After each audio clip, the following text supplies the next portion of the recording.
Good morning, everybody. I hope you're all raring to go today. I mean, today is one of the highlights of the symposium. It's a whole day devoted to on-site inspections. It's a matter that we discussed a little bit more at the beginning of the symposium last week in a couple of the presentations and discussions, but we didn't really have the opportunity yet to go down deep into it. Tomorrow and the following day, it's also going to be this central element of the simulation that you will carry out. Before I go any further on that, you will notice that we have already put out nameplates for the simulation. This has nothing to do with today's activities. It's solely to get you used to where you will be seated tomorrow and on Friday, and also to enable you to find your teammates. So I would ask you to, if at all possible, try to sit close to the nameplate that you will be representing tomorrow and Friday. If you find out that you seem to be the only person, then let us know, and we will see if we can redistribute the personnel between countries to some extent. One other matter I want to mention is today's program is very tight. We have a number of different discussions and exercises that will take place. And my colleagues from the On-Site Inspection Division really want to give the most time possible to the tabletop exercise that will be conducted today. So I would ask you, if you have any questions arising out of the presentations this morning, to save them up and leave them for the panel discussion that will be held at the end of the day. This will make sure that you all have enough time to carry out the tabletop exercise. So with that, I'm going to hand over to my colleagues in the On-Site Inspection Division, who are going to now take over the rest of the day. Thank you. Thank you, Cormac. Good morning, everybody. Yes, as was stated, there's not much time to get through a lot of information, so we'll move through as quickly as we can, and you can have questions for the panel discussion, as was mentioned. Can we bring up the presentation, please? My name's Julian Tangati. I'm the Coordinator of On-Site Inspection Division, and my presentation will be on understanding the roles of the on-site inspections under the treaty. That'll consist of, I'll talk about the role of the on-site inspection and then the build-up of the OSI verification element to date. I will give an overview of these matters, and my distinguished colleagues will go into some more detail about specific areas of our work. As you probably realise by now, the CTBT verification regime consists of four major components: the International Monitoring System, supported by the International Data Centre. There's a consultation and clarification mechanism that would take place if there were to be a request for an on-site inspection, the on-site inspection process itself, and then there are also confidence building measures, including annual updates and site visits for treaty signatories. So Article 4 of the treaty states, in order to verify compliance with this treaty, a verification regime shall be established with those four elements that I just described.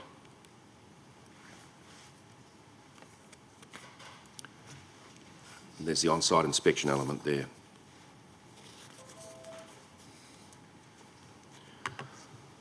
The sole purpose of an on-site inspection shall be to clarify whether a nuclear weapons test explosion or any other nuclear explosion has been carried out in violation of Article 1, and to the extent possible to gather any facts which might assist in identifying any possible violator.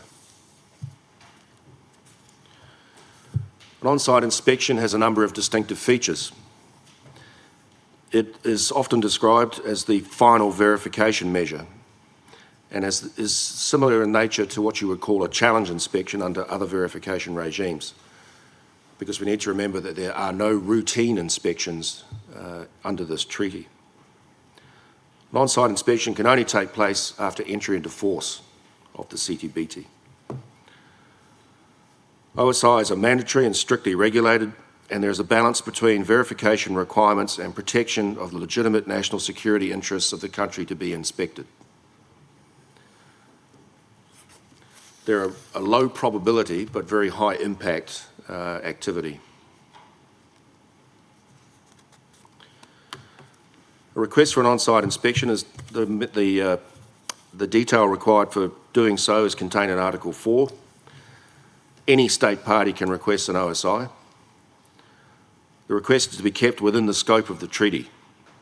So remember, we just described the purpose of an OSI, so any request for an OSI must stick to those requirements. It is based on information gathered from the International Monitoring System, national technical means, or a combination thereof. It is a mechanism that is not to be abused, so there are not to be any unfounded or vexatious requests for an on-site inspection. The request is presented to both the Executive Council and the Director General simultaneously. The Executive Council then begins its political considerations and deliberations, whereas the Director General at that point initiate the technical preparations upon ascertaining that the request meets the requirements for a legitimate OSI.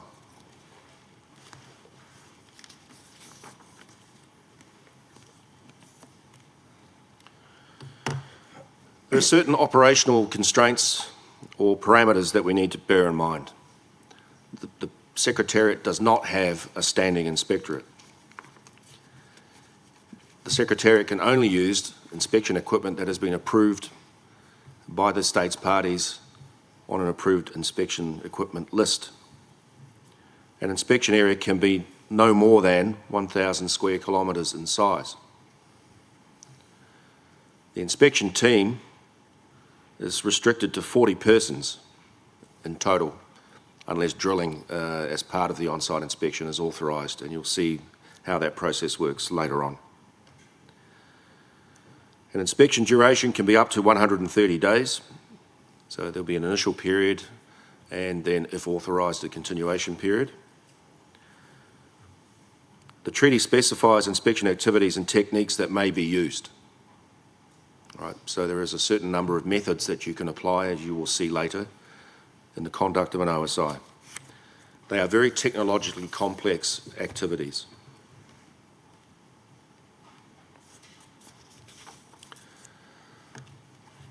This chart gives you an overview of how an OSI process would actually take place.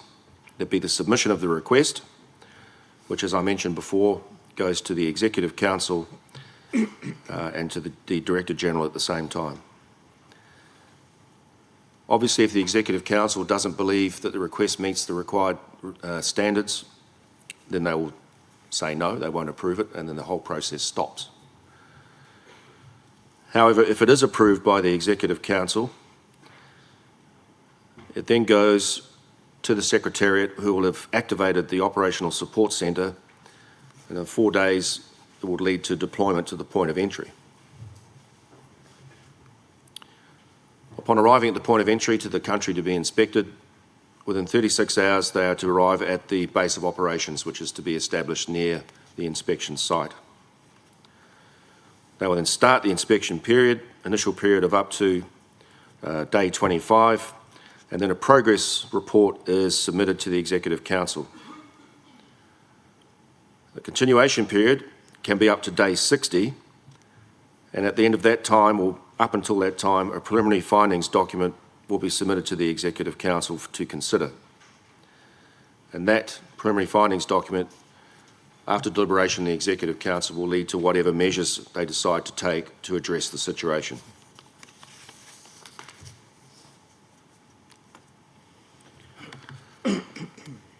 These are the sorts of activities and techniques that can be applied in accordance with the protocol to the treaty. During the initial period, there'll be things like position finding, visual observation, including overflights with aircraft, the use of video and still photography, multispectral imaging, including infrared, radioactivity measurements, gamma energy resolution measurements, environmental sampling, and passive seismological monitoring. In the continuation period, there'll be active seismic surveys, resonance seismometry, magnetic field mapping, gravitational field mapping, the use of ground penetrating radar, and electrical conductivity measurements. So those are the techniques that you can use, and they are applied as deemed necessary by the inspection team leader. If necessary, after approval by the Executive Council, you may also use drilling as a technique.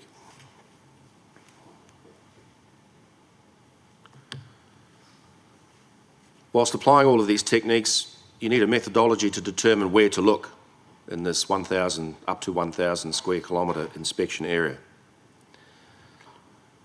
The Secretariat has devised a process called search logic, so that information that is gathered and analysed, we develop a search logic plan, and this then is the basis for the creation of an initial inspection plan. Upon implementing the initial inspection plan, you narrow down the primary search areas during the initial period to more closely focus and target those areas of relevance where you believe a test may have occurred.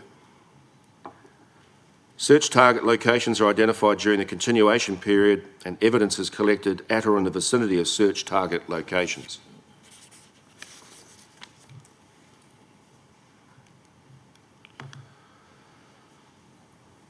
There are a number of important factors as to whether an OSI will be successful or not. There's the cooperation of the inspected state party. That's very critical. You'll note that there are very tight timeframes in terms of the conduct of an OSI, and that does put a lot of pressure on the team. which means that you have to be very well organised, the inspectors have to be very well trained, and your equipment has to be fully operational. You have to have the right balance of expertise in the inspection team. And remember that we don't have a standing inspectorate, so you'll hear later about how we actually train our inspectors who basically come here on a part-time basis or learn by remote means. The information provided by the requesting state party and other state parties will have an impact on the success of the mission. And of course, it depends on the specific scenario where an OSI is taking place, particularly any factors that influence it, such as its geographical location, climatic factors, and so on.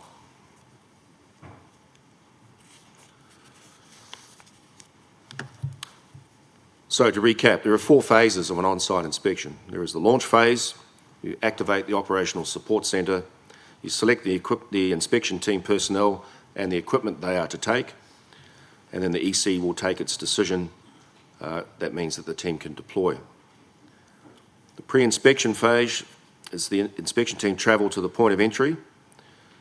Then probably from the point of entry into a country, you need to travel within that country to the inspection area.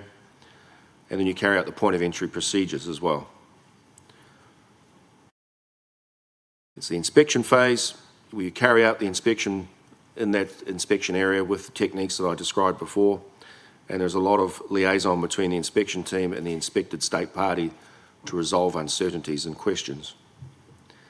Once the inspection is completed, you have the post-inspection phase, where you take the inspection team, they demobilise and return to the headquarters, and then the Executive Council, based on the reports that have been provided, discusses the findings of the inspection and what to do next.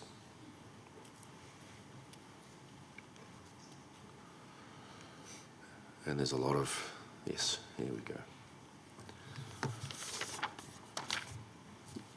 There are key components that influence the operational readiness of the Secretariat to conduct an OSI. Firstly, there's the equipment we're going to use. You'll hear later about core and auxiliary equipment. I mentioned earlier that the equipment list has to be approved at the first conference of state parties. And we're going through a process of development, testing and procurement of equipment to further improve the performance of these items in inspection conditions. There are the procedures that we use. Obviously, there's the treaty, the protocol part 2, and there is the operational manual, which has been under continuous development since the treaty was first signed more than 20 years ago. Also, as well as the operational manual, which regulates the conduct of an inspection, we have the development of standard operating procedures and work instructions. This achieves 2 things. One is it gives rigour and accuracy to the processes that we apply during an inspection, and it also allows our non-standing inspectorate, the inspectors themselves, it gives them guidance on how to go about performing their duties. People is a big factor in terms of an inspection, the human resources that we use. Inspectors and inspection assistants are nominated by the state parties or by the Director General. And a list of approved inspectors has to be published no later than 60 days after entry into force. After that approval process takes place, then we'll commence the training cycle for those approved inspectors.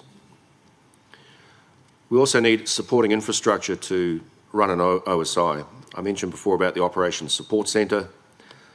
That is the command and control element here in the headquarters, which assists the inspection team in the field, but also gives critical information to the Director General for decision making.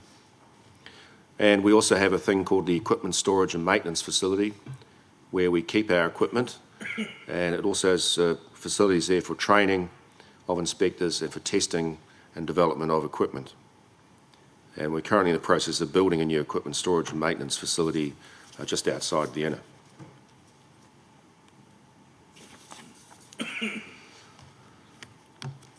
That was a very rapid overview of the OSI regime, but in conclusion, OSIs are the ultimate verification measure as per the treaty. They are a fact-finding mission. Their purpose is to collect evidence. OSI can only be requested by a member state and can only be conducted if it's approved by the Executive Council. Strict timelines apply for the EC decision, Executive Council decision, and for the inspection team deployment in the event that an OSI is approved. The success of the verification regime ultimately depends not only on the people and the equipment and the procedures that the Secretariat has developed, but also confidence and trust that state parties show in terms of the implementation of the treaty. Now, I say there's questions there, but as our Master of Ceremonies said, that questions will have to wait until the end. And I'll now hand over to my colleague, Gregor Malik, for the next presentation. Thank you.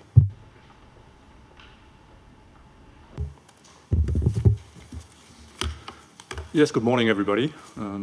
My name is Gregor Malik. I'm the Chief of the On-Site Inspection Equipment and Implementation Section and Officer in charge for the OSI Logistics and Operation Support Section. Following up on what Julian has just mentioned in relation to the various elements of the OSI regime, I'm quite happy to talk to you about the development of OSI techniques and equipment, and of course the requirements as they present themselves from the provisions of the treaty. As a quick reminder, just a few words here in red. The task of the on-site inspection team is to clarify whether or not a nuclear weapon test explosion or any other nuclear explosion has taken place, and for this to gather any facts which might assist in identifying any possible violator. So as Julian said on his last slide, it's a fact-finding mission. So we are obliged, or our task is to enable the inspection team to collect data and information that is relevant to the mandate of the inspection. Having said that, also as a quick reminder, the last bullet on this slide here is very important. It's the inspection team is allowed to use only approved inspection equipment.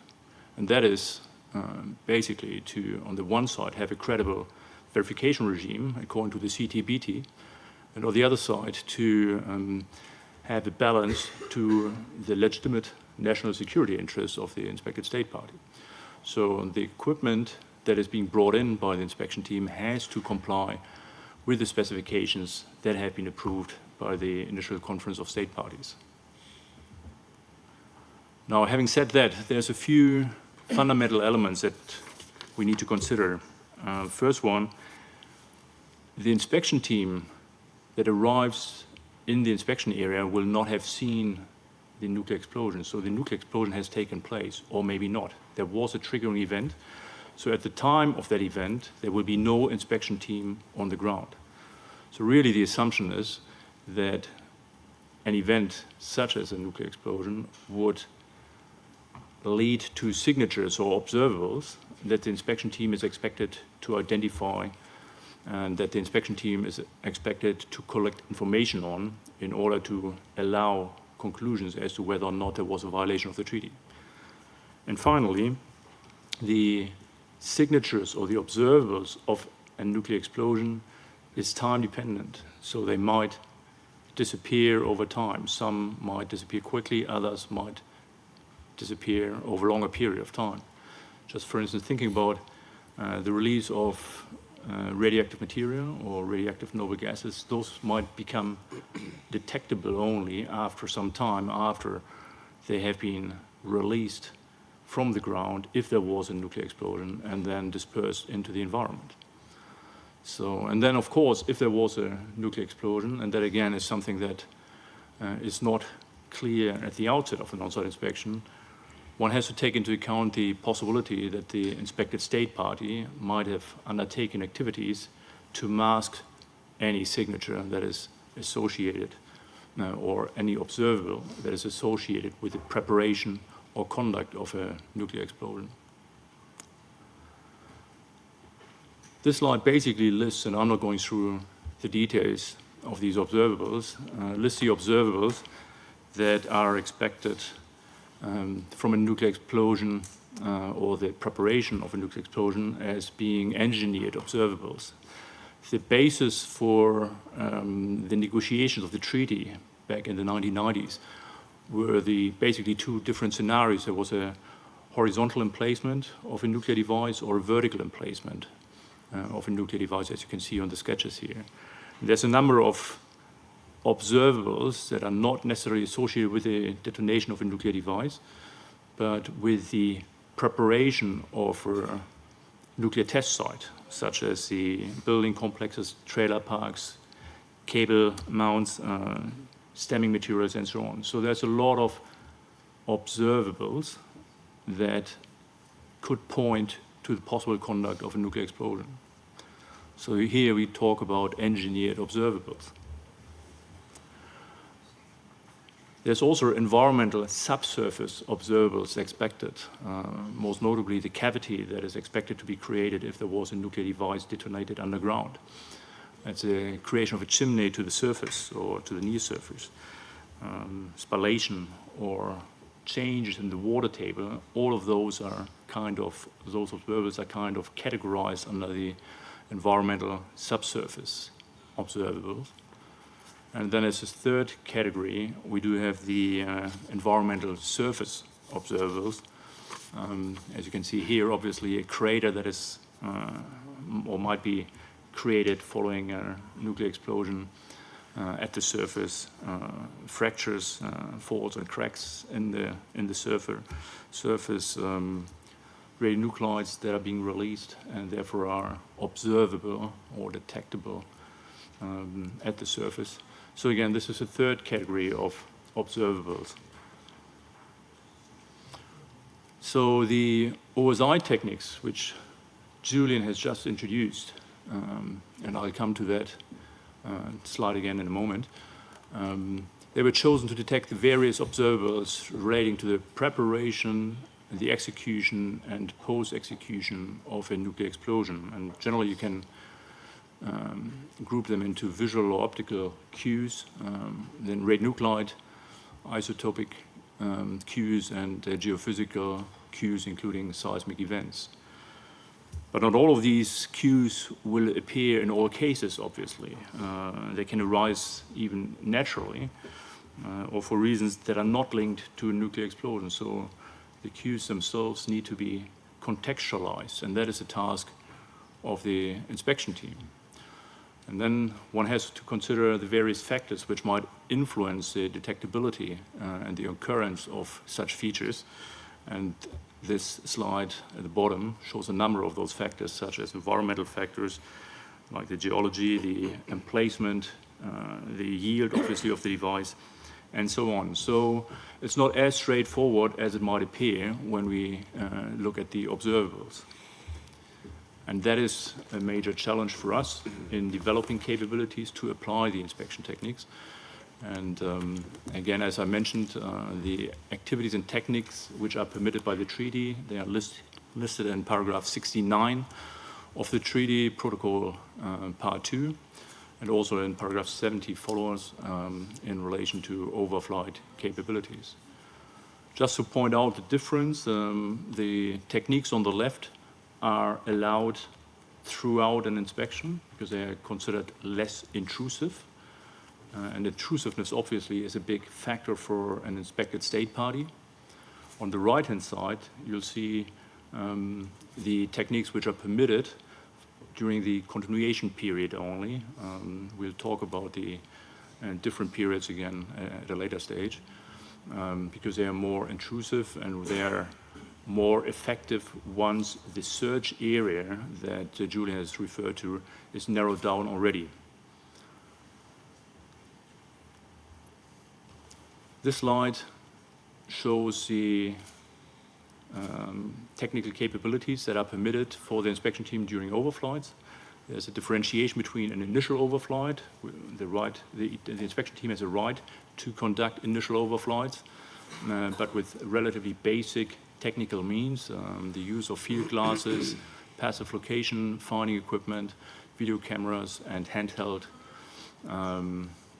still cameras. And subject to the approval by the inspected state party, additional overflights might be conducted where additional equipment might be used, such as the multispectral imagery, including infrared imagery, gamma spectrometry and magnetic field mapping. Those techniques are permitted to be conducted from the air, subject to the approval by the inspected state party. Now, how are we going about to develop capabilities relating to the application of these techniques? So for any capability, one has to consider that we need not just the equipment, which might be available off the shelf, but we also need to have the right methodology to put the equipment into good use in the context of the mandate of the inspection team. And of course, we'll hear about that later, we need to have the people who are able to apply those, that is, the inspectors. So for the inspection team and the application of the inspection techniques, we need to have established and relevant methodologies to apply the techniques. We need to have specific equipment that is able to detect the observables under the various, let's say, conditions and considering all the factors which might influence the detectability. And then, of course, we need to have the people, the inspectors, properly trained in the application of these techniques. So if we have inspectors who have, for instance, a seismic background in their home assignment, they still need to be trained, again, on using that equipment from the inspection team with the appropriate methodology.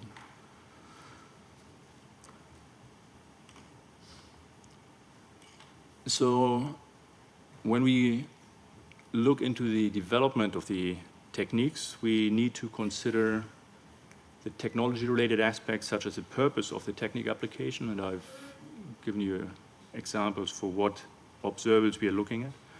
The concept of operations, that's a very important kind of document or guidance to the inspection team, because some techniques might be used to support others. An example would be if we are looking for radionuclides that are emanating from the subsurface. We want to place subsurface gas samplers at locations which are conducive to finding emanating gases. And that, again, can be, those locations can be identified easily with some of the geophysical equipment that is available. So even if the geophysical equipment might detect certain observables on their own right, they might also be used to support the application of other techniques. We obviously have to also think about the functional, operational, and support requirements. It's no good to have equipment that is basically perfect on the detection side, but that is hardly deployable to the field or sustainable for operations in the field. So this is to be considered because we are talking about a rapid response operation in the context of an on-site inspection. And finally, we also certainly have to talk about the data that's being collected that has to be interpreted in conjunction with data collected by the other techniques. So if we have one technique applied together with another or almost at the same time, we have to bring this data, this information somehow together. So that's something important to look at.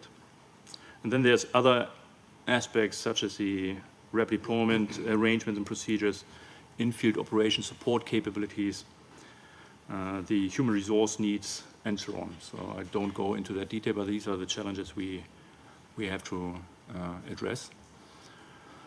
Now, as a next step in looking into each technique, this slide summarizes what I've tried to explain before, that the equipment needs to be fit for purpose. So we do need to understand the scenario-dependent observables, so what observables are in fact, in the context of a specific on-site inspection, are in fact detectable.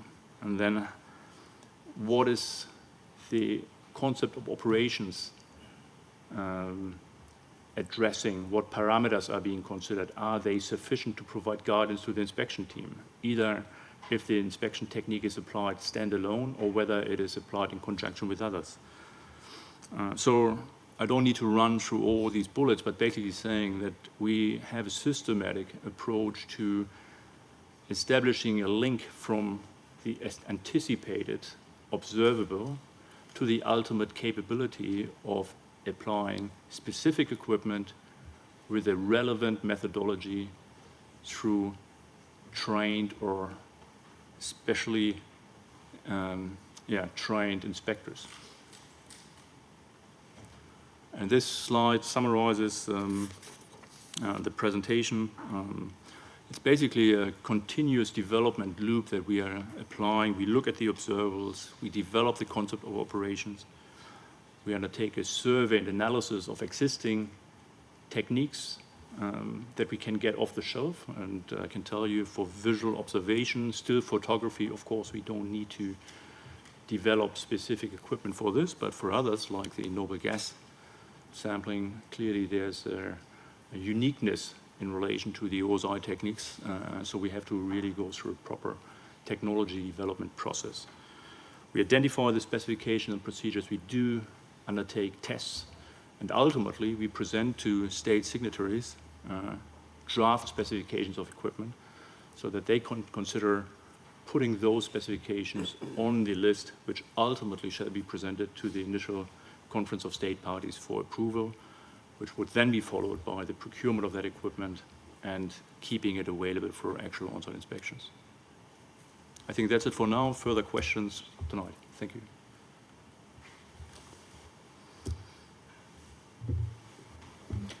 Thank you, Gregor, and good morning, ladies and gentlemen. My name is Gustavo Joaquin Gerade, Chief of the Policy Planning and Operations Section of the On-Site Inspection Division. I will present to you the continuous development of the on-site inspection regime, the way techniques and procedures are developed and validated, and the special role exercises play in this process.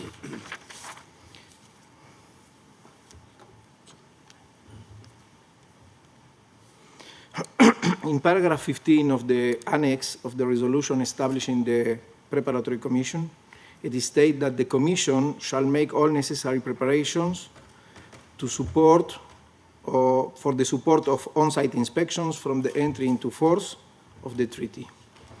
It shall, inter alia, develop and prepare for the approval of the initial session, the first session of the Conference of States Parties, of an operational manual, which is the main document to guide the conduct of an on-site inspection. This operational manual will include general principles, guidelines, and operational, technical, and administrative procedures.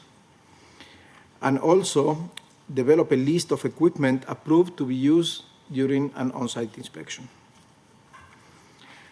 And the others, they should develop a program for training of inspectors and acquire or otherwise make provisions for the availability of equipment, including communication equipment, and conduct technical tests of such equipment as necessary.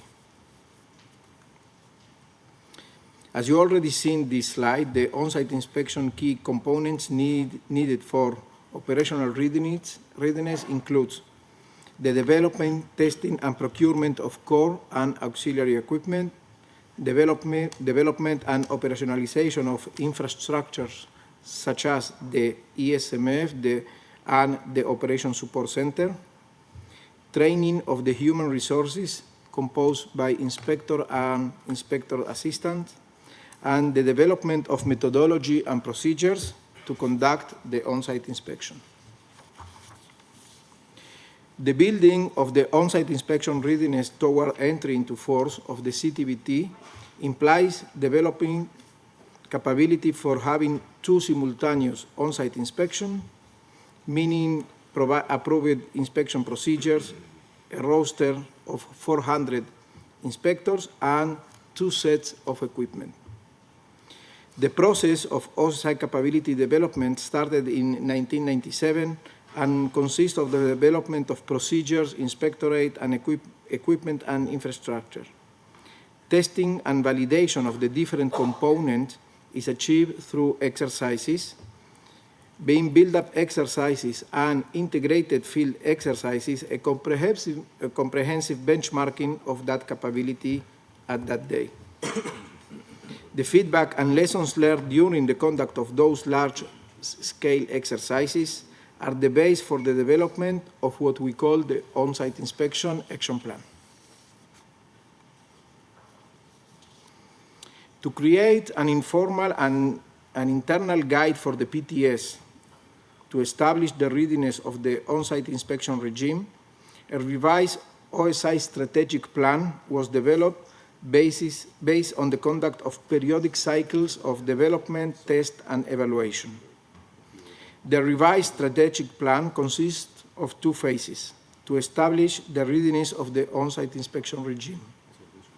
The goal of the first phase is to establish provisional OSI capability, namely to develop, test, and refine the procedures and tools which are necessary for the eventual conduct of an on-site inspection by conducting field exercises periodically. The goal of the second phase is the preparation of rapid completion of the on-site inspection regime, which includes finalizing the OSI operational manual, the preparations for training courses for inspectors, and the procurement of OSI equipment.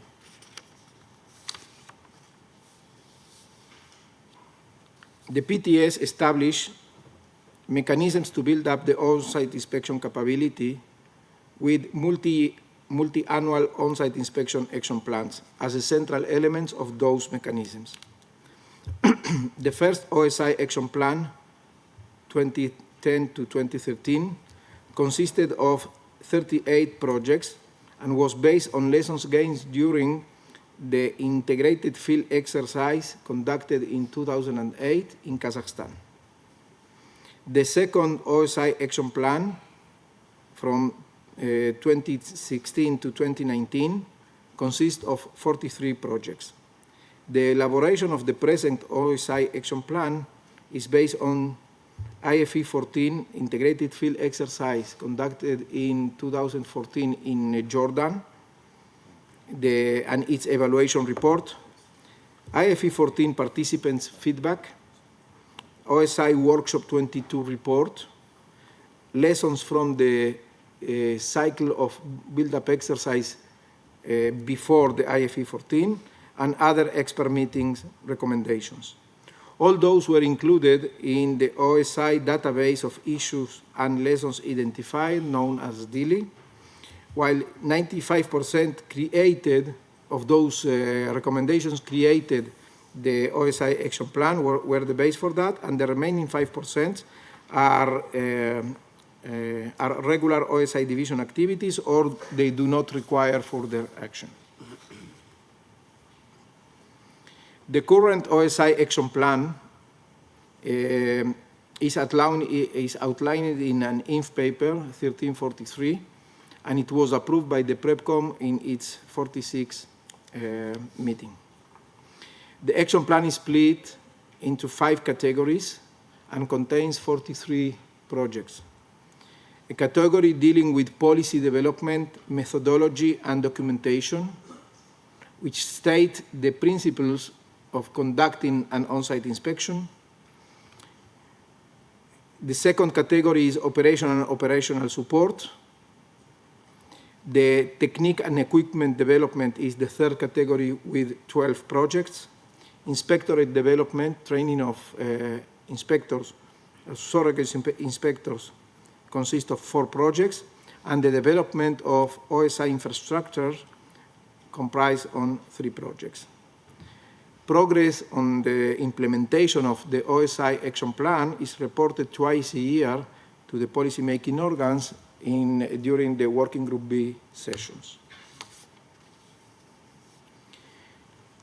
The development of the inspection team methodology is conducted under several OSI action plan projects, which define the concept and providing the tools for the inspection team to perform its inspection activities. An OSI is performed under time restriction equipment using certified and approved equipment and techniques, and thus the methodology applied during the inspection activities shall limit the expert bias, make the information flow efficient and visible, and provide a framework for the inspection team to think and work. This is achieved using the inspection team functionality concept that was developed. It consists of a decision-making model based on information. It runs the ways the inspection is conducted, what we call the search logic, allows experts to apply their knowledge efficiently and timely, and define decision points and responsibilities. All these methodology are implemented in the Geospatial Information Management System for On-Site Inspection, what we call GIMO, which is a map-centric system deployed during an on-site inspection that assists the inspection team in planning and executing the inspection activities, monitoring and managing of data and information flow resulting from inspection activities, and reporting through the on-site inspection. The inspection team functionality and the field team functionality concepts and the GIMO were subject to evaluation and test from experts from state signatories and the PTS through several expert meetings and tabletop exercises. Exercises play a fundamental role while developing the OSI capabilities. We have several types of exercises, like tabletop exercises, which are usually done indoor, and they are aimed to test specific elements of an OSI during the development of the OSI regime or to train surrogate inspectors. Field tests, which are small-scale exercises focusing on testing the specific equipment during the development of a technique. Directed exercises are medium-scale exercises focusing on testing the wall technique or combined with another techniques. Build-up exercises are medium-scale exercises focusing on integrating the different techniques and exercises specific phase or phases of an on-site inspection. And the integrated field exercises are the large-scale exercises focusing on testing the operational readiness of the OSI verification regime in an integrated manner. The OSI exercise plan for year 2016-2020 is outlined in the INF paper 1344, and it was presented to the Working Group B in its 46th meeting. In view of the implementation of the OSI action plan and taking into account the relocation of the ESMF and gradual approach for scenes within their size, the complexity of the build-up exercise is increasing. This exercise plan emphasized the conduct of a tabletop exercise on the inspection team functionality, and this was already conducted last year. Field tests on continuation period techniques that will be conducted this year. A tabletop exercise on the Operation Support Center and the IDC interaction during an on-site inspection will be conducted early next year. Build-up exercise on launch phase and build-up exercise on pre-inspection phase and initial period activities will be conducted later. And we will conclude with the last build-up exercise in this plan on the continuation period and post-inspection phase. As an example, this table emphasizes the differences or the improvement from the different 17 techniques tested during IFE 14 to those expected to be available to be tested during the next cycle of build-up exercise. And in that sense, we can see the continuous development of the OSI capability.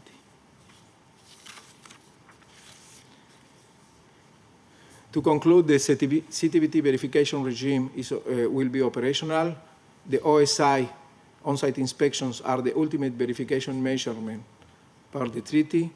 Development of the OSI key component equipment, procedures and methodology, human resources and infrastructures are being conducted through the mechanisms of OSI action plans, and the products from those projects in the OSI action plans are tested and evaluated through exercises in the OSI exercise plan.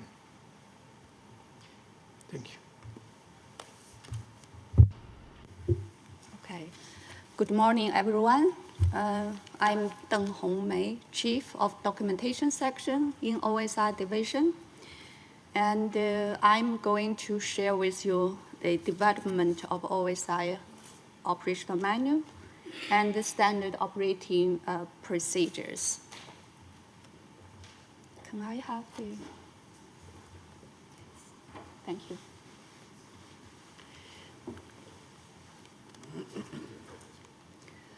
After a short introduction, I would focus on the current status of development of OSI operational manual and the current status of the development of OSI standard operating procedures and other quality management system documents, since the SOP is one of the type of the QMS documents. And finally, I will briefly touch the challenges and the way forward. I'm sure you have already seen these slides, but I just want to also highlight that in the entire CTBT verification regime, OSI is one of the 4 key pillars for the verification. It's also the final tool in the entire CTBTO verification toolbox. This also I still want to highlight in the entire OSI regime, and there are 4 key components, and the procedures and documentation methodology is one of the key components. Of course, they are interrelated. Now, I would like to show you this slide. This is the hierarchy of OSI documentation. You will see from this slide there are basically 3 levels of the document. First level, of course, this is the CTBT treaty and the protocol. These are like our Bibles. The second level in the middle is OSI operational manual. And the third level would be the PTS or the future TS QMS documentation. And first of all, I will focus on the OSI operational manual, and later I will move to talking about the QMS documentation. As you see that the operational manual, OSI operational manual, from the treaty language and from the protocol and also the resolutions, and it says very clear that this is a document to be developed by Working Group B, and this document is presented to the PRIPCOM and adopted by the first conference state parties, and also subsequent after the treaty entry in force, if there is the changes to be proposed, and it's up to the Executive Council to approve those changes to the operational manual. And then maybe you would like to ask what is the legal status of this document, this OSI operational manual. It says clearly in the manual that this manual is not an integral part of the treaty and the protocol. However, the OSI operational manual is the principal document to guide the implementation of the treaty and the protocol provisions on the conduct of OSI. And in this manual, it includes the general principles, guidelines, and operational, technical, and administrative procedures. You also know that the authority of this document comes from the approval of the first conference party upon entry into force of the treaty. And this manual currently is being elaborated by the state signatories at the Working Group B, and the delegates that meet may meet 2 times every year, and to focus on the discussions, elaboration. So I would like just to briefly mention the history of the process of the elaboration process, you will see that this elaboration process started from 1997 after the first reading, and then go to the second elaboration process. In the end of the second elaboration process, the test manual was produced in 2006, and then this test manual was used during the IFE 08. And later on, the model text was produced, model text for the operational manual was produced in 2019.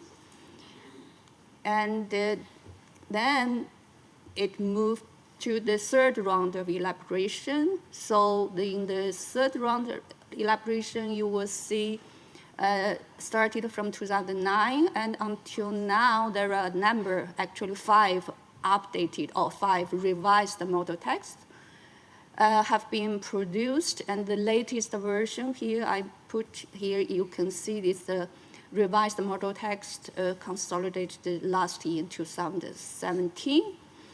And in this process, the whole third round elaboration process, we have the guidance from the PRIPCOM and also the WGB task leaders that prepared the issue papers. They also chaired discussions in the working group B sessions. In the same time, the PTS always provide the support, and the relevant PTS conducted a number of the activities. Here I listed some of them. The workshops, expert meetings, field tests, and a number of the different tests and exercises. So based on the experience obtained from those activities, then PTS provide the technical inputs and support, as well as the legal analysis then to contribute to this process of the elaboration. At the same time, PTS also working on the preparation of the subsidiary document, or including QMS documentation. And hopefully, in the near future, we will have a near final version of the draft OSI operational manual, which would be ready for the approval by the first conference of state party. And here, I just show you very quickly, this is the model text for the draft OSI operational manual, which was issued last year in June, and it has 266 pages in A4 and available currently now in 6 UN languages. It has the 12 chapters in its text of the main body, and 6 annexes and tables, so I will not go into the details, but I would like just to highlight this figure from the manual. This is the OSI timelines. You will see all phases of OSIs covering the launch phase, initial period of inspection, and continuation period, and also the post-inspection. So there were very strict timelines.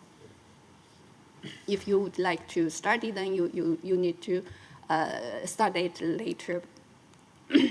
So then you may ask, what is the working method currently in the working group in this third round of elaboration process? And I would say WGB now just focus on the discussions of prioritized issues and the lessons learned from the 2014 integrated field exercise. And based on that, they will develop the relevant text to reflect the discussions in the manual.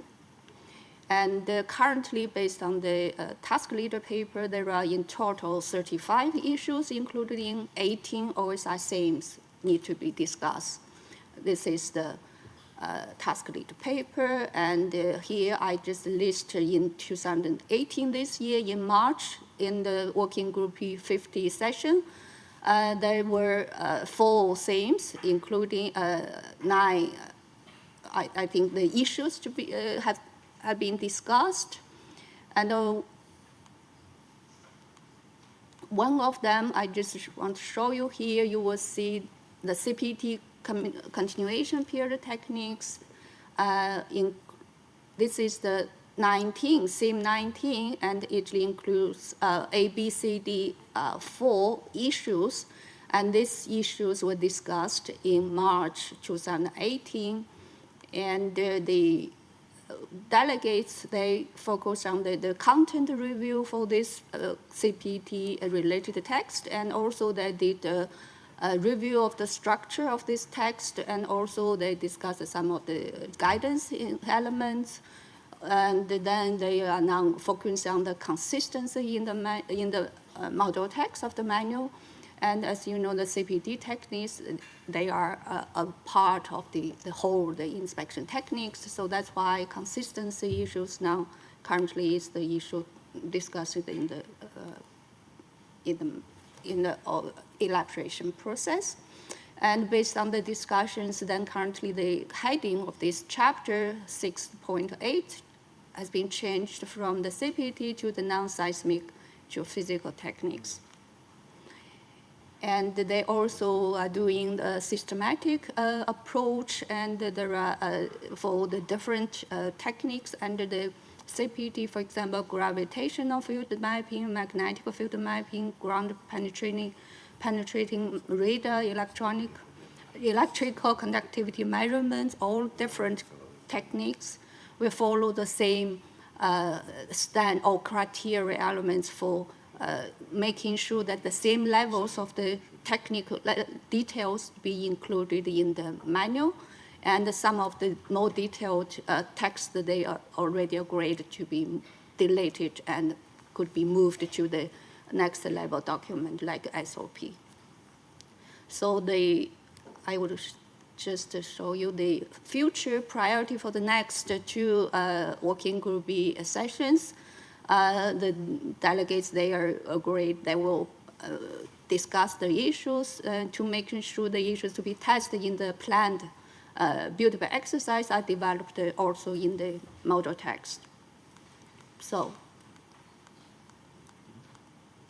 then I move to the third level of documentation. This is the PTS quality management system documentation. And under this category, and you will see that we basically working on the development of the SOPs and working instructions, but in the same time for certain topics like the headquarters support and some management-related issues, then we need to develop relevant to the QMS policies. And also for IT functionality, we also have the manuals. And of course, these documents need to be used by inspectors in the field. So in the same time, the forms, templates, field guides need to be also prepared as part of the SOPs. So these are the QMS documentation. It's a general description. And you will see that the manual is supported by TS documents.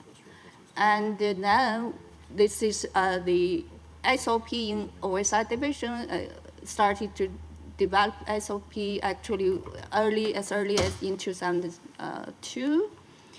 And then after IFE 08, the OSI division began to apply a standardized approach. And all the documents are currently archived in the OSI library, which is interfaced with the PTS central repository on Alfresco. And also one of the e-library replica could be installed in the integrated field information management system. It was also tested during the IFE 14. And this is the slide shows you during the timing for IFE 08, there were only 12 SOP. And during the IFE 2014, then we developed in total 83 QMS documents, SOPs, working instruction, and the manual. And now, in 2018, we already have in total 83 documents plus the policy. So this is we are moving progress. And just to show you some of the OSI topics and processes we already, this is the, and also we developing, we are also keeping a rolling list of QMS documents, and in current rolling list, there are in total 117 actually need to be developed.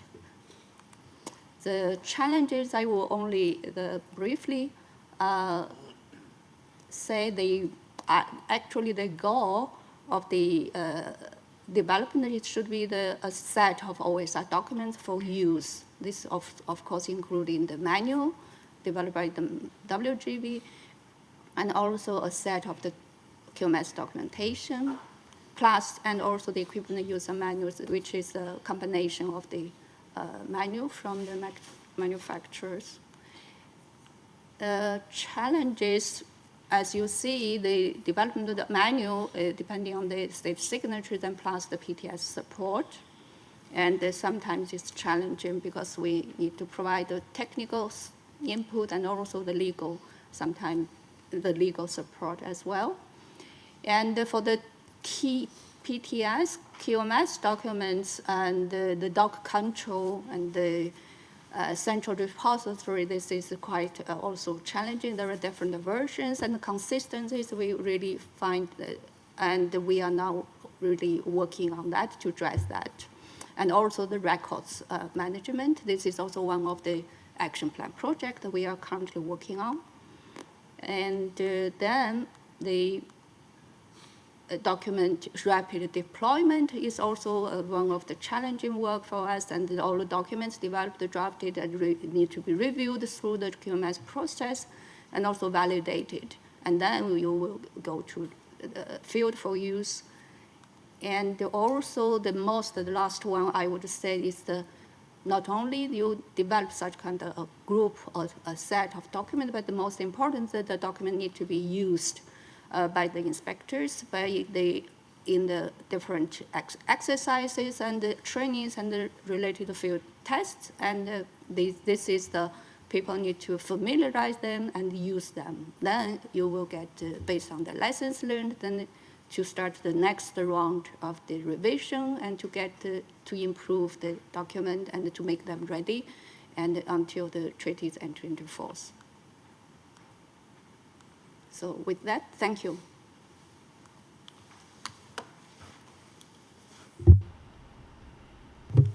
I now understand we've reached a critical point this morning, which is morning tea. We should probably start back in here promptly at 10:02, if that's all right, Cormac.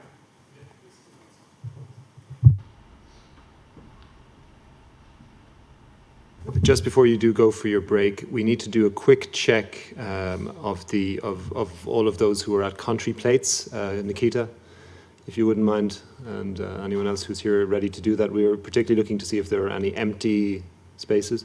For those of you who may have come late, we asked people to gather around the country plates for those countries that you will be representing during the simulation exercise tomorrow and Friday.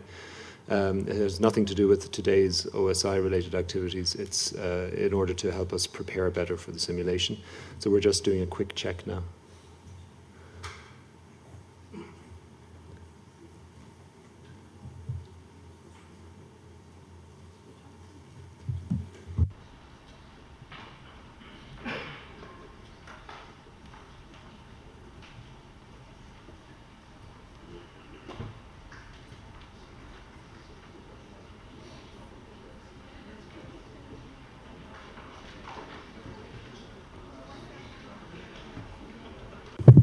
So Argentina here? It's an empty space here, so please do take your seats. Egypt. It's alphabetical, so the countries, they're alphabetical, A to V, and go row by row.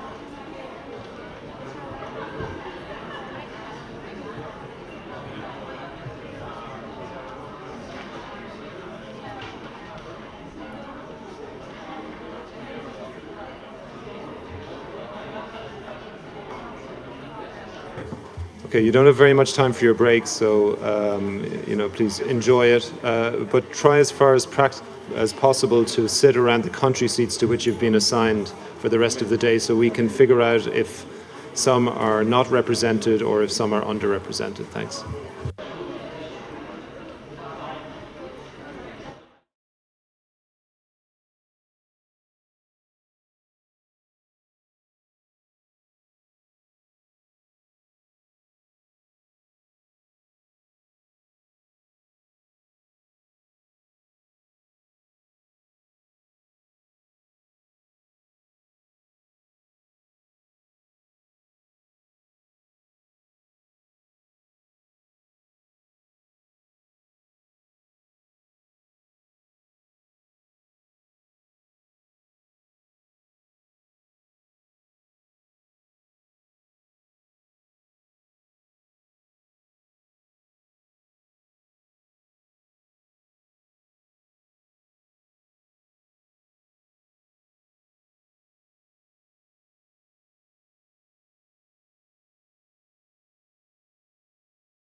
Dear participants, please take your seats. We're going to resume the session now.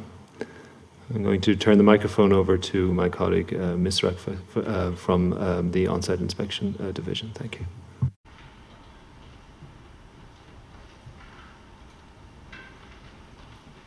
Okay. Good morning. Should we wait for the rest, or should we just get going? Okay. We can start. Good morning, participants. My name is Franz Antal. I'm the chief of the OSI training section. So I'm responsible for developing and conducting the Inspectorate training program for the On-Site Inspection Division. So this is the last presentation of a series of what the OSI regime is and what the OSI division is about. So after this presentation, we're going to start going full gear into preparing you for the tabletop exercise, which is the highlight of the day. And there will be one more presentation following mine. And after that is going to be all about preparing you for the tabletop exercise for this afternoon. So I'm going to talk about three very specific things this morning. Hold on one second, as soon as I get this thing going. Okay. Three specific topics for this presentation: why we train, who do we train, and then I'm going to talk about the current Inspectorate training program, which is the third on-site inspection training cycle for surrogate inspectors. So the first thing that I'm going to talk about is, why are we training inspectors? You've probably heard from the previous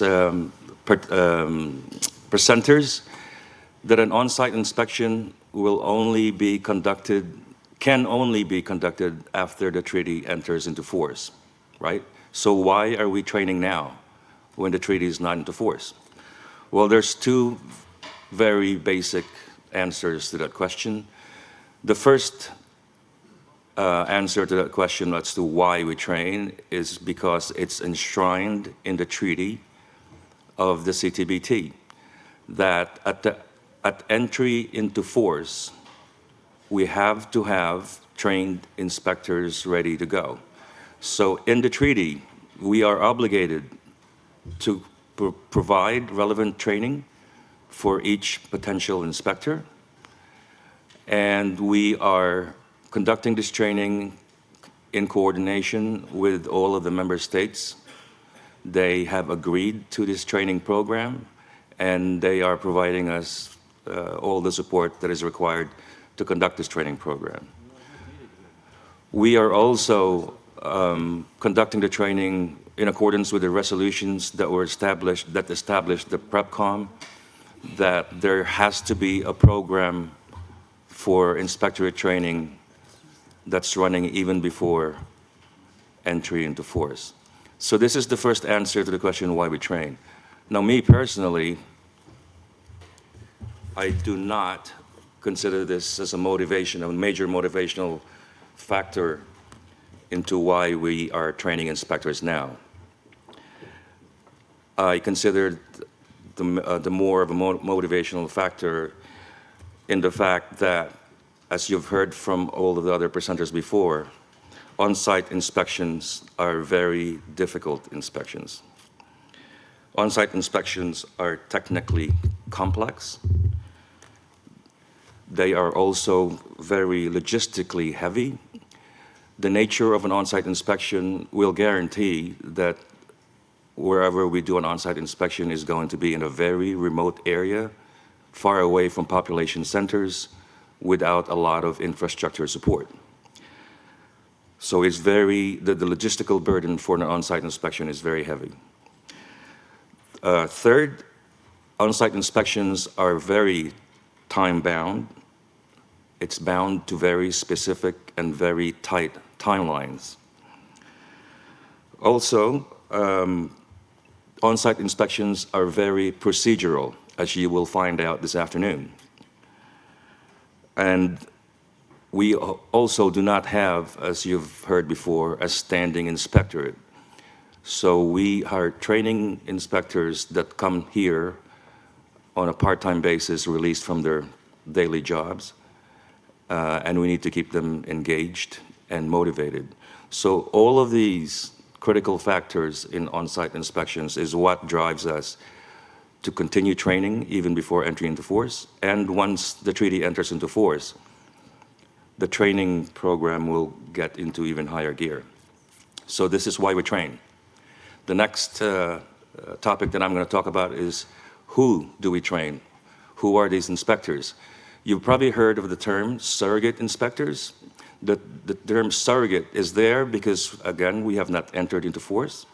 So we define surrogate inspectors as inspectors that are being trained to be in a roster, and we are not only training future inspectors, but we're also using them to develop the training program. So who do we train? Well, according to the protocol for the CTBT, we need to have inspectors and inspection assistants, and they are to be nominated by the member states based on their expertise and experience. On the right side of this document, you'll see a sample of an announcement for a training course that we send out to member states. So when a training cycle starts, we usually send all of these announcements to all of our permanent missions, requesting nominations from the member states. Once the nominations are received from the permanent missions via note verbal, we start identifying the candidates that can participate in the training cycle. Now, who are these candidates? The candidates should be experts in one of the OSI technologies that you can see in paragraph 69 of part 2 of the treaty protocol, and other fields that are relevant to OSI. And what are these technologies? Well, these are the technical fields that we are looking for the OSI Inspectorate. So we're looking for geologists, seismologists, we're looking for geophysicists, we're looking for people that can monitor radiation and acquire radionuclide samples and analyze them. We also need experts in health and safety in the field. And last but not least, we also need experts that can provide operational support in the field. So these are the people that that can enable our scientists to do their job. So what do these fields of scientific disciplines have in common, aside from the fact that they were probably the most popular students at university? They are all required for all of these OSI inspection techniques that are required for an inspection. And they all need to be synchronized in what they do, and they need to perform all of these tasks as a team. So, excuse me 1 second.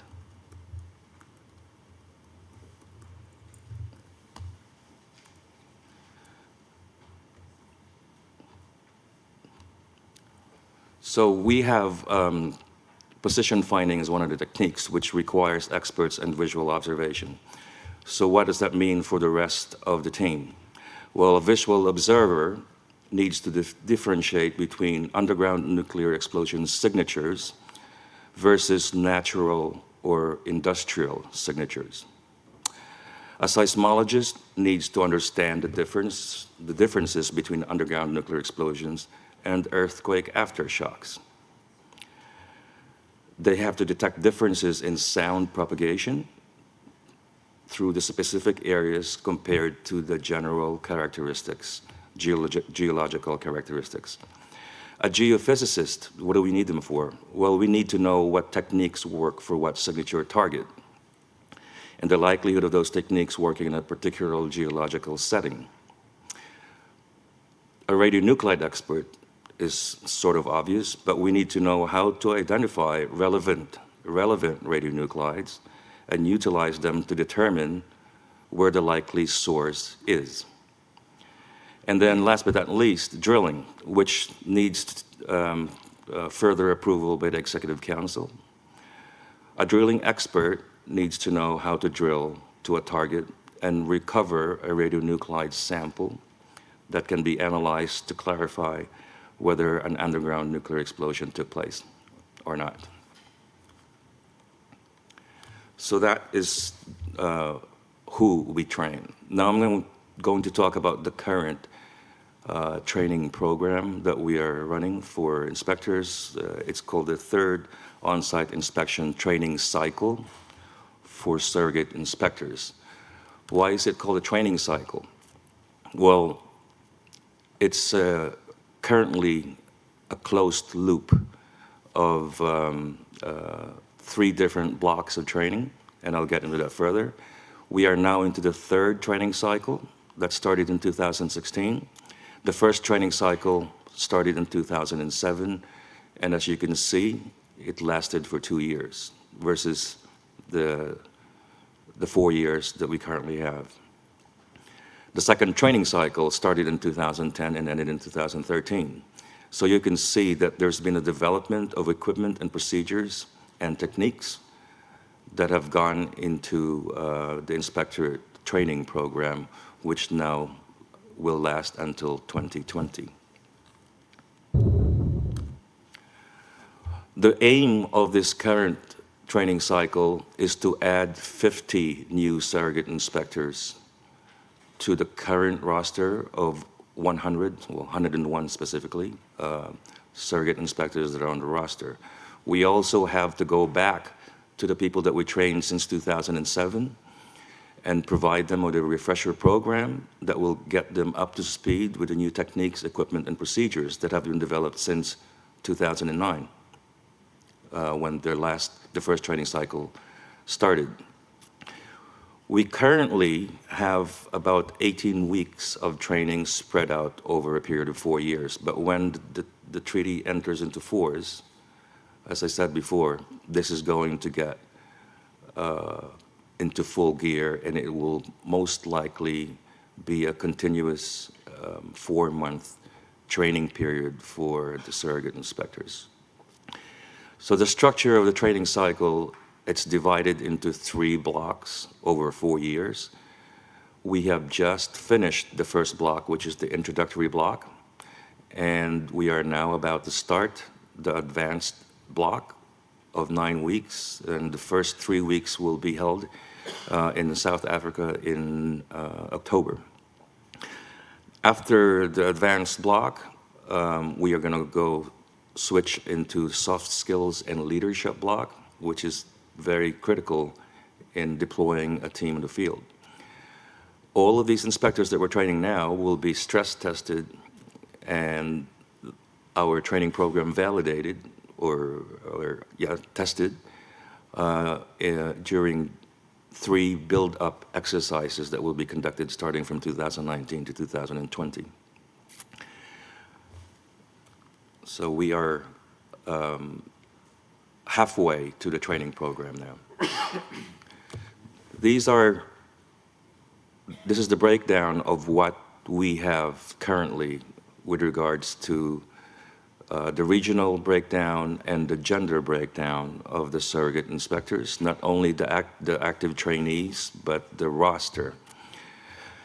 You can see for yourself where the majority of inspectors in the roster come from and what regional groups we could have more of. And the gender balance, of course, as common in a lot of international organizations, we do need more females in our Inspectorate roster.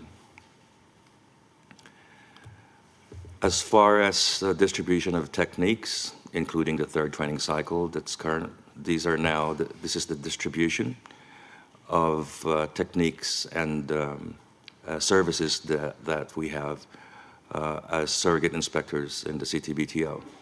So we do have a lot of radionuclide and noble gas experts, and we do have a lot of operational support experts. And as you can also see, we are lacking, or we need more people that are experts in visual observation. When I say visual observation, not just by the naked eye, but with experts that are also using more sophisticated instruments in acquiring our targets, such as MSIR. So this is the end of the series of presentations that introduced you to the OSI inspection regime and the OSI division as a whole. We, as OSI training people, generally are not big fans of presentations. We like to do hands-on, and you're going to see that today. We usually try to keep a balance of 80% hands-on in our training and 20% presentations.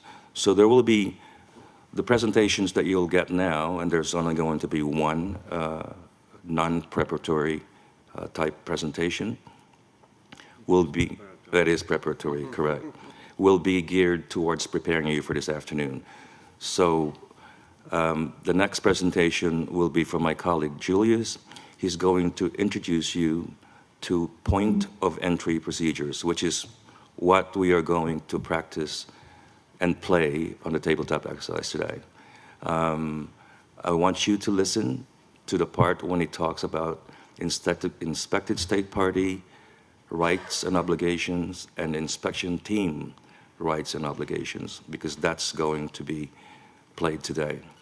I'll see you again later in the afternoon, but just remember that the objective for this afternoon is to give you a little glimpse, a little taste of how complex and very procedural a simple negotiation session is during a point of entry on an OSI inspection. And the second objective is that you have fun interacting and negotiating with your fellow participants. Okay, so I'm going to pass the microphone over to Julius. Good morning. As Franz already said, my name is Julius Kozma. I'm Operations Officer at the Policy Planning and Operations section in the OSI division. I would a bit swap the priorities for the afternoon. The biggest priority for you is to have fun. We use point of entry procedures exercise because it gives us opportunity to engage as many of you as possible and really to apply your creativity and have fun. That's the idea, because we understand that after the barrage of presentations in the morning, you are probably quite bored. So I will start with a question. How many of you have been involved in some sort of verification mechanism? Okay, one, two. How many of you have been on a receiving side, I mean representing either your government or some agency in the government and receiving a foreign delegation? Yeah, okay, more hands. How many of you have been on the side of the delegation coming officially to another country or for a visit? Yeah, still more hands, that's fine. Okay, because this is to a certain degree what you will play. Of course, point of entry procedures are a bit special in the case of on-site inspection. They are special because, of course, the treaty has specified certain activities that has to be done during the point of entry. But most importantly, it's the first time when inspection team meets the representatives of the inspected state party. And you know all that there is only one opportunity to make first impression. So first impression actually is important. It's important how, because it then gives or influences the whole negotiations and the whole process that is following up. So both the inspection team and also the inspected state party should think about how they approach this important moment when they meet the other side. You will have an opportunity to play this in a simplified way. I have to say simplified way because we don't have enough time. So you will play it in a simplified way in the afternoon. And my colleagues, Misrak and Andy, will tell you more details about the exercise itself. My task is to go through the process itself, the point of entry procedures, and how the treaty defines them, these procedures, and what is basically important, what it is about. So I will talk about points of entry as such, about the procedures, a bit about equipment check, but that will not be part of our game in the afternoon. So it's just to mention it, and also about establishing so-called base of operations. I will talk about it more at the end. So point of entry is the point where the inspection team arrives to the country. Each state party should have one or more, depending on the size of the country, because important thing is that the inspection team should be able to reach any location within the country from the point of entry within 24 hours. We think that due to quite tight timelines that the treaty specifies, the points of entry will be mostly airports because the train or road transportation comes into question only here in Europe. Whenever the inspection team will have to fly, and especially our equipment, we will have to move it somewhere further. It will only be done by air transportation. The point of entry will have to have facilities for conducting the procedures. These procedures last 1.5 days, so there has to be some accommodation available or something where both parties can eat. Of course, it has to have immigration and custom control facility. It was probably already said that we have a lot of inspection equipment. So when the inspection team brings the equipment to the inspected state party, there has to be a facility for handling of large amount of equipment and store it, inspect it, and so on. And of course, there is a possibility that the inspection team will arrive with a non-scheduled aircraft, so a charter aircraft. So there has to be a possibility to park and self-service and refuel the aircraft. The inspected state party will be notified not later than 24 hours before the inspection team arrives. There is some the specification of what the notification has to contain. It's not so much important for you at this moment because we will start the game in the afternoon already when the notification is submitted. So, when we talk about what happens at the point of entry, obviously the inspection team arrives.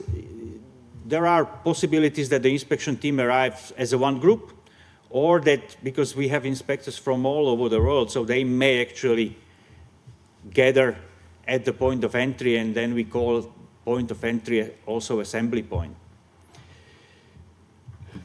Logically, first thing is to meet the state party representatives and agree on certain schedule of activities, what will be done. This will be your task in the afternoon. Obviously, the inspected state party would like to check who is coming and who is going to perform intrusive inspection in their country. So they will need to identify IT members, and probably the IT members have to pass the immigration control. This we will not play in the afternoon. Then the treaty mandates the inspection team leader to present the inspection mandate as the authority from the organization that the team was authorized to conduct the inspection, and present the initial inspection plan. This we will play. So the inspection team will have to, and we have already prepared something for you. We'll have to prepare their idea of how they will proceed in the first days of the inspection. Of course, the inspection lasts long, so the inspection plans are not done for the whole period. The inspection plans are always done just for a couple of days in advance. Important thing that the inspection team has to present is the support that the inspection team requires from the state party. Because we have, as I mentioned, a lot of equipment. The inspection team is to a certain degree self-sufficient. However,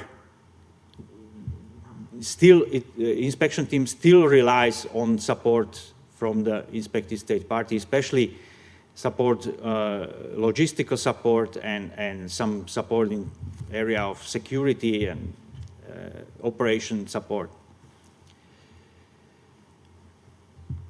The procedures then change, and then it's the turn of the inspected state party to present their views and their, it's called pre-inspection briefing, where they should describe the inspection area and should basically give the inspection team first an initial information about the place where they go, their views on logistical support, what has already been arranged, what is planned, ISP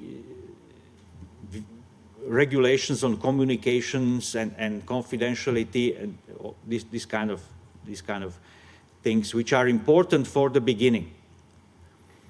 The next step then is that the inspection team and the ISP team splits into groups, and one group is dealing with the plan itself, the other group is conducting the inspection of inspection equipment, because the inspected state party has the right to inspect the inspection equipment that it is approved.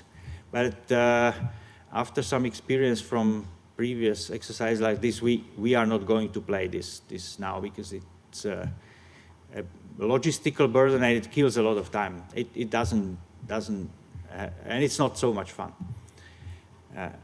So, as I mentioned, the first deadline is 36 hours. After 36 hours, the inspection team should start their journey to the place where they will conduct the inspection, and not later in 36 hours, which 72 hours, which are 3 days actually only, they have to start inspection activities. As I said, equipment check, we will not play. The inspected state party has the right to check the equipment, that it is approved and certified. ISP may exclude equipment which is not in conformity with the mandate. Taking into account the quantity of equipment that we have, the number of items, this will be really a very difficult exercise in reality. I will move to the issue that we will discuss in the afternoon, or you will discuss in the afternoon, and that's part of the inspection planning. And it's about the location of base of operations. Base of operations is a place where the inspection team is accommodated, they have their offices there, and that's basically their hub from which they conduct inspection activities. The location has to be carefully selected because should be preferably inside the inspection area. In certain situations, it can be also outside, but that creates certain problems.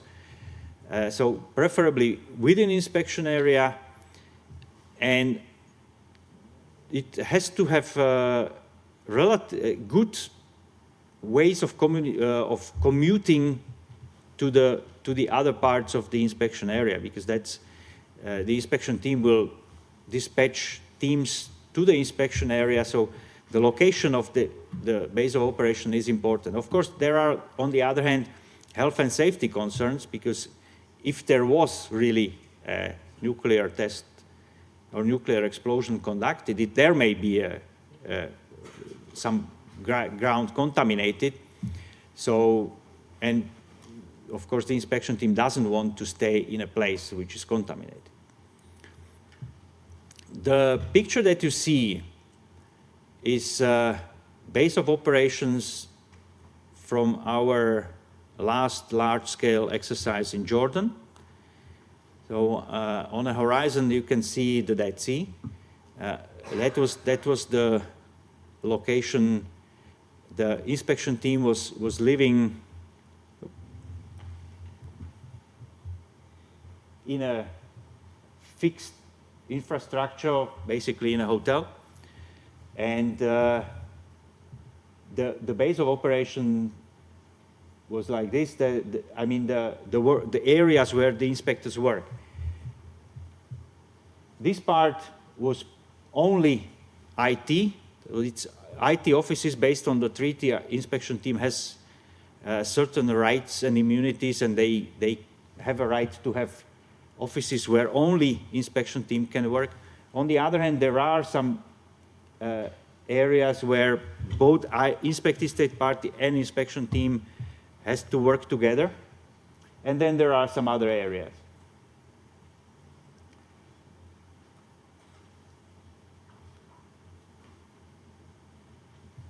When we talk about base of operations, of course, it all starts with the reconnaissance of the suitability of the inspection team. Usually wants to send a couple of people in advance to check whether it's suitable.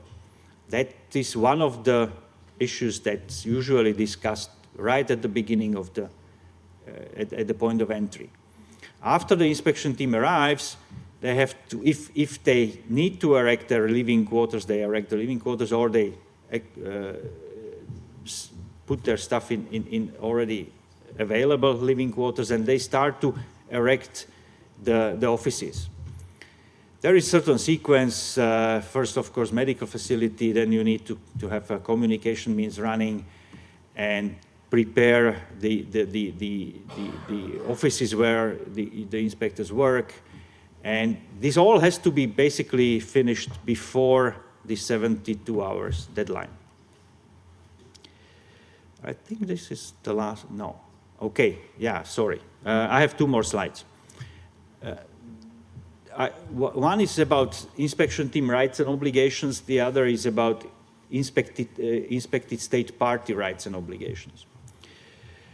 I highlighted in bold the ones that are important for your afternoon exercise. From the point of inspection team, it is important to realize that it's the inspection team who determines how the inspection proceeds. So inspection team is preparing their plan, and they have the last say on the plan. Of course, they have to take into account ISP recommendations on inspection plan, but they still have the last say. It's their right. They have an obligation to respect confidentiality, health and safety regulations of the inspected state party. So if the inspected state party imposes certain restrictions based on either health, safety, security, or these kind of restrictions, then the inspection team has to accept that. Regarding the inspected state party rights and obligations, the most important, of course, is that the inspected state party is obliged to make reasonable effort to demonstrate compliance. They have a right to protect national security interests and information which is not related to the purpose of inspection. That's it's always an issue of which kind of information is related to the inspection and purpose of inspection and which is not. They have a right to contribute to the formulation of the inspection plan, but as I said, it's the inspection team that determines how they want to proceed. Important is the obligation of the inspected state party to assist the inspection team and facilitate its tasks. As I mentioned, inspection team is to a certain degree self-sufficient, but not completely. So the inspected state party is obliged to support. Not to delay and hinder, and to provide data or explanation of the triggering event. Those are also obligations which, to a certain degree, will be in play in the afternoon. So, as I mentioned, this is all from my side. If you have any questions about the point of entry procedures and so on, then I'm here to answer. We will still, because Misrag will tell you more about how the exercise will be run in the afternoon, and there will always be somebody from us who will help you and be able to answer your questions. So you will still have enough time to think about and ask questions. Yeah. Thank you very much. Are you coming here?